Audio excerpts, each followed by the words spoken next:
Self-love.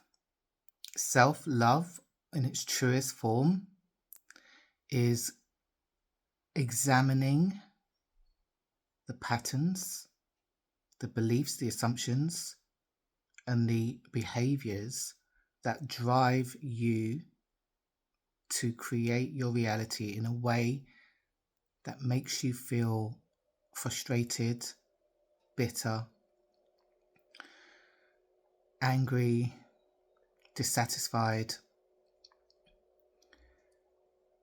repeating experiences, recycling experiences without pausing to look inwards and ask yourself, what is it within me that needs to change so that I can experience this wonder of life, this gift of magic that I have been provided with to fulfill my highest potential and to create a reality that feels satisfying to me on a deep soul level. And for all of us, it's going to look different. But the underlying principle is the same. Who am I being? What patterns have I learned to create safety, a sense of belonging, that betray me, that lead me to self-abandon, that ultimately lead me to move away from my authentic self-expression, my authentic deep held desires, and be dissociated or separated from those things in order to maintain connection, belonging, or love.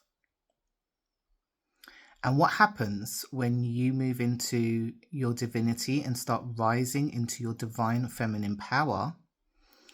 Not only do you have a strong sense of self and you have a clear way of identifying and witnessing what is going on, but you begin to embody a whole new way of being. You have a new set of standards for yourself that you hold yourself to and you hold others to. Your word becomes your law. You don't shapeshift or lower your standards. You don't lower your boundaries. Obviously, I'm not saying be rigid, that's not what I'm saying, but you do have a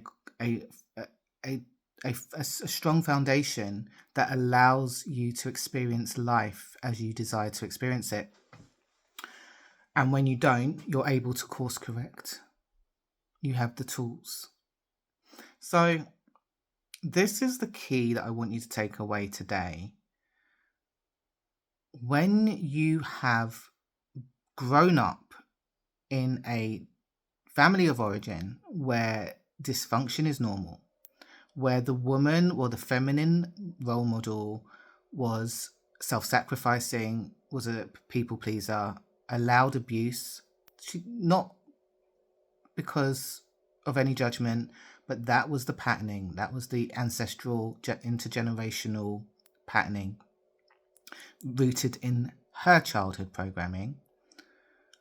When there was two dysfunctional adults who hadn't done their inner work, and so they didn't have the emotional intelligence to navigate conflict. If you've never been taught, you have low standards for relationships and expectations of men because of where you came from. And so you're repeating that until you decide to break the cycle.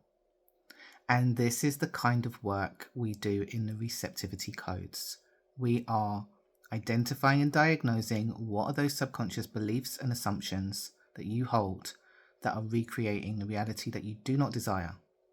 How do we then develop a vision and a real roadmap for you to actually embody the identity of the woman who has the end result vision that you desire?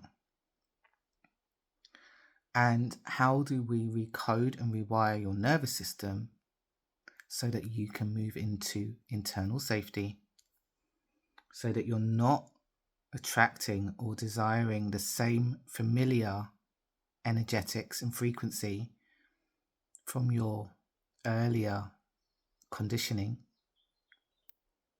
and you are now moving in a coherence. The field in your body needs to move into coherence. And that is the actual magic of my field. That is the magic of my space and my containers. It's stabilizing.